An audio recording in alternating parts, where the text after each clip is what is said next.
नमस्कार बच्चों। संस्कृत कक्षा में बच्चों आज हम शुरू करने जा रहे हैं अव्यय प्रकरण। अव्यय यानी बच्चों वे शब्द जो किसी भी लिंग, विभक्ति, वचन, कारक और काल के अनुसार परिवर्तित नहीं होंगे, अर्थात उनके अर्थ किसी भी रूप में प्रयोग किए जाएं वे परिवर्तित नहीं होंगे।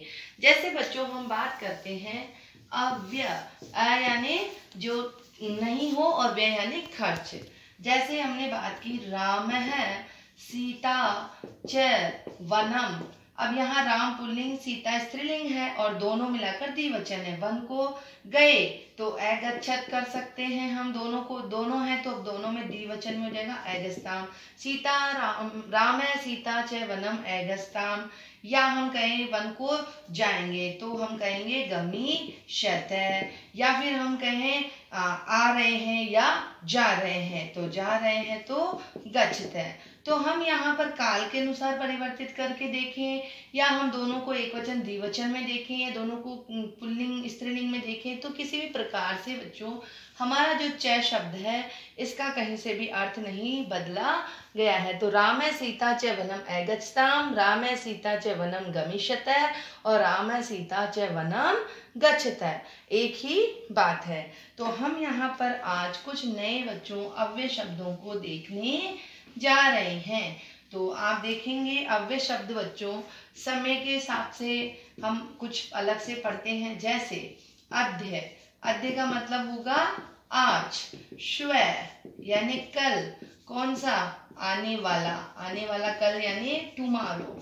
ऐसे ही आधा है और यह है कल, लेकिन अब की बार कल कौन सा है? बीता हुआ यानी यस्टरडे। इन्हीं के आगे बच्चों अगर हम लगा दे पर शब्द, परशु है या हम कर दे पर है तो शब्द का मीनिंग बदल जाएगा। परशु यानी परसों, डे आफ्टर टुमारो, और पर है यानी परसों, बीता हुआ परसों यानी बिफोर, डे बिफोर यस्टरडे वाला। तो इस प्रकार से हम आज, कल और परसों को यहाँ देखते हैं। समय में ही बच्चों हम कुछ और शब्दों को देखते हैं। जैसे अधुना, अधुना का मतलब है अब, इसी समय, नाउ जो इंग्लिश में होता है हमारा।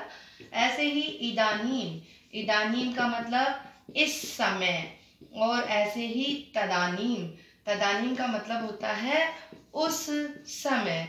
तो बच्चों इस समय या उस समय ये हमें दोनों एक दूसरे के साथ में पेयर में मिल सकते हैं। इन्हीं के बीच में एक शब्द मैं यहाँ लिख रही हूँ संप्रति, और एक और लिख रही हूँ सांप्रतम। तो बच्चों संप्रति, सांप्रतम या इदानीम, इन तीनों का ही मीनिंग क्या होता है? इस समय। और तदानीम का मीनिंग क्या होता है? उस समय।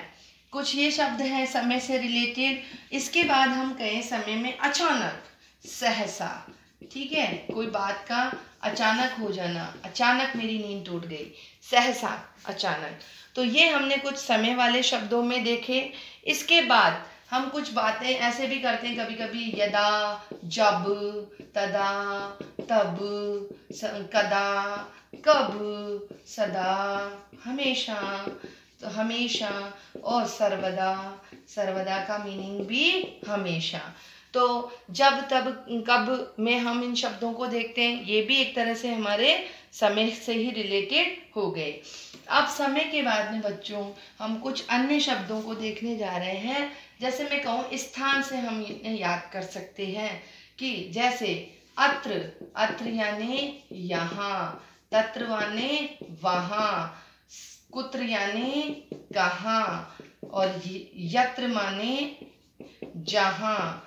ऐसे ही सर्वत्र यानी सभी जगह। तो आपको यहाँ पर कुछ शब्द इस तरह से जगह वाले मिल सकते हैं। इसके बाद कुछ अन्य शब्दों में हम देखेंगे बच्चों हमारे पास जो अव्यय हैं। जैसे हैं च, च यानी और, अपि, अपि यानी भी, ठीक है। अब इसके साथ कोई भी नया शब्द जोड़ के आप बना सकते हैं, कदापि बना सकते हैं। फिर है माँ, माँ का मतलब नहीं, यहाँ पर माँ पे चंद्र बिंदु नहीं है, ये नहीं। इसके अलावा है पुरा, पुरा यानी पहले, प्राचीन काल में। और है उच्चई, ये स्वरों के लिए है बच्चों, जोर से। और निश्चय, धीरे से, अर्थात आवाज का धीरे होना, आवाज जोर से, शेर जोर से दहाड़ा, उच्चई, निश्चय। इसी प्रकार से बच्चों हमने यहाँ पर कुछ और शब्दों में देखा है किमर्थम। किमर्थम का मतलब होता है किस लिए। तो हमने यहाँ पर बच्चों कुछ हमारे जो संस्कृत के अव्यय हैं उन्हें देखा है। आप इन अव्यय शब्दों के अर्थ सहित इन्हें लिखेंगे और याद करेंगे, क्योंकि ये हमें वाक्य प्रयोग में आएंगे और फिल इन द ब्लैंक में हमें कंडीशन देख करके शब्द की इनको फिल करना होता है। तो इससे आगे हम पढ़ेंगे बच्चों अगली कक्षा में। धन्यवाद।